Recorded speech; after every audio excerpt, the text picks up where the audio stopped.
Hello बच्चों, ये प्रश्न को देखते हैं। तो प्रश्न में दिया है कथन सत्य है अथवा असत्य है, इलेक्ट्रोफाइल्स लुईस अम्ल होते हैं। आइए मुख्य अवधारणा की चर्चा करते हैं। मुख्य अवधारणा, तो प्रश्न में हमें एक कथन दे रखा है इलेक्ट्रोफाइल्स लुईस अम्ल होते हैं। तो हमें बताना है कि जो दिया गया कथन है वो सत्य है यानी कि ट्रू है या फॉल्स है। तो प्रश्न में क्या दे रखा है, इलेक्ट्रोफाइल्स लुईस अम्ल होते हैं। तो सबसे पहले हम देखते हैं कि इलेक्ट्रोफाइल्स क्या होता है। तो वे अभिकर्मक जो इलेक्ट्रॉन युग्म ग्रहण करते हैं इलेक्ट्रोस्नेही या इलेक्ट्रोफाइल कहलाते हैं।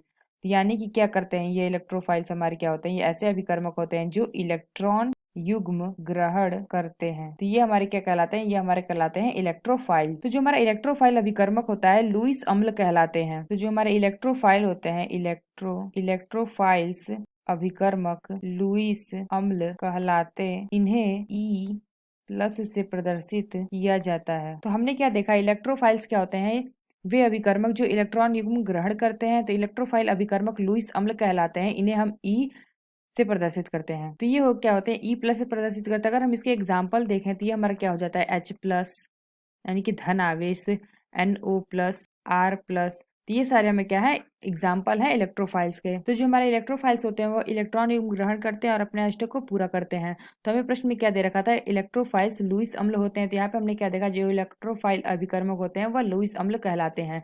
तो हम कह सकते हैं कि जो हमारा दिया गया कथन है ये क्या है, सत्य है। कथन सत्य है। जो हमारे इलेक्ट्रोफाइल्स होते हैं वो लुईस अम्ल होते हैं, यानी कि जो हमारा दिया गया कथन है वह सत्य है यानी कि ट्रू है। आशा करते हैं आपको समझ में आया होगा। धन्यवाद।